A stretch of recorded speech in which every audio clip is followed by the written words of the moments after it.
අනේ අරුෂ්ට නම් ආත්මිටයි දෝනිටයි කරදරයක් කරන්න දෙන්න එපා. ඉක්මනටම ආත්මයක් දැස්වයි මුණ ගැහෙන්න පුංචි දෝනිවයි. ඉතින් අනේක වෙනකන් අපි මග බලාගෙන ඉන්නවා. ඉතින් අරුෂ්ට ආත්මිටයි දෝනිටයි කරදරයක් කරන්න ලැබෙවිද? ඉතින් අපි අද ඒ ගැන තමයි කතා කරන්නට සූදානම් වෙන්නේ.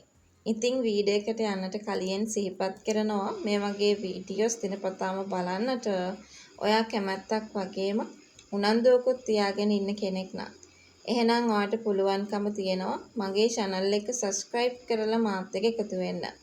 ඒ වගේම like කරන්න, comment කරන්න, තවත් නොදන්න යාළුවෙක් වෙනුවෙන් අනිවාර්යෙන්ම share කරන්නත් අමතක කරන්න එපා කියන කතාව ගැන තමයි අද අපි හැමෝම මේ වෙලාවේ කතා කරන්නට සූදානමක් තියාගෙන ඉන්න ඕනි කියන කතාව ගැන තමයි අද අපි හැමෝම මේ වෙලාවේදී මතක් කරන්නට සූදානමක් තියාගෙන හිටියේ කියන කතාව ගැන තමයි අද අපි හැමෝම මේ වෙලාවේදී කතා කරන්නට ඉඩක් තියාගෙන ඉන්නත් ඕනි කියන කතාව ගැන මම මේ වෙලාවේ ඔයාට අනිවාර්යෙන්ම මතක් කරලා දෙන්නට සූදානම් වෙනවම තව දෙයක් මම ඔයත් එක්ක මේ වෙලාවේ කතා කරන්නට සූදානමක් තියාගෙන ඉන්නවා කියන කතාව ගැන තමයි අද අපි හැමෝම මේ වෙලාවේදී කතා කරන්නට ඉඩක් තියාගෙන ඉන්න කියන කතාව අපි හැමෝම මේ වෙලාවේදී කතා කරන්න සූදානමකුත් තියාගෙන ඉන්නවා කියලයි අද අපි හැමෝම අනිවාර්යෙන් කතා කරන්නට අවස්ථාවක් තියාගෙන ඉන්නත් ඕනි කියන ඒ කතාව ගැන තමයි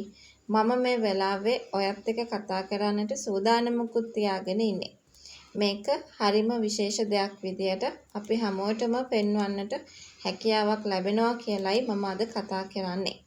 ඔයා දන්නවනේ අරුෂ් මේ වෙනකොට ආත්මි ඉන්න තැන හොයමින් ඉන්නවා කියන කතාව හොඳටම දන්නවා. හැබැයි මේ විදියට හොයමින් හිටියට කිසි තේරුමක් නැති අවස්ථාවක් අපිට බලා ගන්න පුළුවන්.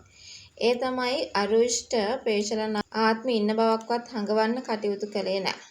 මොකද එහෙම හැඟෙව්වොත් ආත්මි Tamanට නැති වෙයි කියලා පේෂලට ලොකු බයක් තිබුණ නිසායි ඒ වගේ දෙයක් සිදු කරේ කියලා අපිට විශ්වාස කරන්න පුළුවන්. අනිත් එක ආත්මයටවත් දරුවටවත් කරදරයක් නොවී තියෙන්නයි පේෂලට ඕන කලේ කියන එක ගැනත් අපි හොඳින්ම මේ වෙලාව වෙනකොට දැනගෙන ඉන්නවා කියන කතාව අපි කතා කළ යුතුම දෙයක් වේවි. කොහොම හරි ඉස්සරහට අපිට බලාපොරොත්තු වෙන්න පුළුවන්. ඒ තමයි අරුෂ් අනිවාර්යයෙන්ම මේ දරුවව පැහැර ගැනීමකට ලක් කරන්න පුළුවන්. මොකද මේ දරුව ජීවත් වෙලා හිටියොත් ඉතින් තමන්ගේ නැන්දටවත් තමන්ටවත් දේපල අයිති කරගන්න බැරි තත්ත්වයක් තමයි තියෙන්නේ. අන්න ඒ ගැන කල්පනා කරනකොට ඉවසන්න පුළුවන් තැනක නෙමෙයි තියෙන්නේ කියන ඒ කතාව අපිට කතා කරන්නට පුළුවන්. ඉතින් මේ ලැබිලා තියෙන දේත් එක්ක තව දෙයක් අපි විශ්වාස කරන්නටම chance එකක් තියාගෙන ඉන්නවා කියලයි අද අපි හැමෝම කතාවකට ගන්නත් ඕනේ කියන කතාව ගැන අද මට මේ වෙලාවේදීම කතා කරගන්න අවස්ථාවක් ලැබෙනවම තමයි. විශේෂයෙන්ම කිව්වොත් මේ පැහැර ගැනීමෙන් පස්සේ දරුව අසනීප තත්ත්වයකට එන්න පුළුවන්, සංකාව හැදිලා ඊට පස්සේ දරුවව රෝහල්ගත කරන්න පුළුවන්.